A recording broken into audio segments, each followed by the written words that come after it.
ఏపీలో కూటమి అధికారంలోకి వచ్చి ఏడాది పూర్తయిన సందర్భంగా వార్షికోత్సవ సభను సోమవారం నిర్వహిస్తోంది.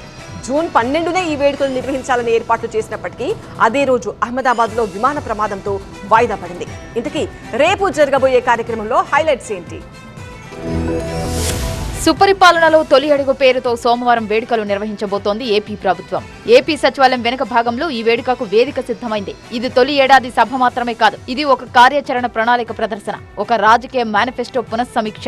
ఏడాది పాలనలో ప్రభుత్వం తీసుకున్న నిర్ణయాలు, అమలు చేసిన పథకాలు, నెరవేర్చిన లక్ష్యాలు, ఇంకా జరగాల్సిన ప్రగతిపై ఈ వేదికపై చర్చిస్తారు. ఈ సభలో అత్యంత ఆకర్షణీయంగా నిలవనున్న అంశం సీఎం చంద్రబాబు సమీక్ష. వేదికపై బహిరంగంగానే మంత్రుల పనితీరుపై సీఎం చంద్రబాబు సమీక్షించబోతున్నారు. ఏడాదిలో ఏం సాధించారు, ఎక్కడెక్కడ విఫలమయ్యారు, భవిష్యత్తులో లక్ష్యమేమిటి అనే ప్రశ్నలను మంత్రులతో పాటు అధికారులపైన సంబోధించబోతున్నారు సీఎం చంద్రబాబు. ప్రజల జీవితాల్లో పథకాల ప్రభావం, పథకాల అమలు రేటు, నిధుల వినియోగం, జిల్లా వారీగా ఫలితాలు, ఉన్నతాధికారుల పాలనా సమర్థతపై రివ్యూ చేస్తారు సీఎం చంద్రబాబు. సుపరిపాలన అంటే కేవలం అధికారంలో ఉండటం కాదు, ప్రజలతో కలిసి పయనించడమే అని చెప్పబోతోంది కూటమి ప్రభుత్వం. పారదర్శకతకు, బాధ్యతకు, సమీక్షా సంస్కృతికి నాంది పలికే ఘట్టంగా ఇది నిలవబోతోందని చెప్తున్నారు కూటమి నేతలు.